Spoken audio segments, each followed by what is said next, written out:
Hola a todos, buenos días, aquí estamos. Os presentamos el proyecto que han hecho los alumnos Iván y Amer de primero de bachillerato, que es un semáforo sonoro.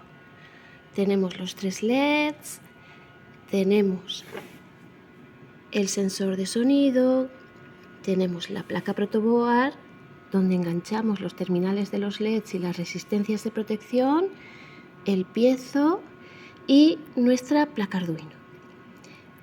Lo hemos realizado o lo hemos diseñado para que detecte diferentes niveles de ruido.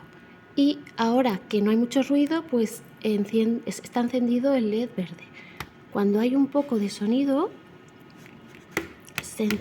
cuando el sonido sube, el nivel de sonido sube, se enciende el LED amarillo, y luego cuando ya hay mucho ruido, tenemos que se enciende el LED rojo y suena el piezo.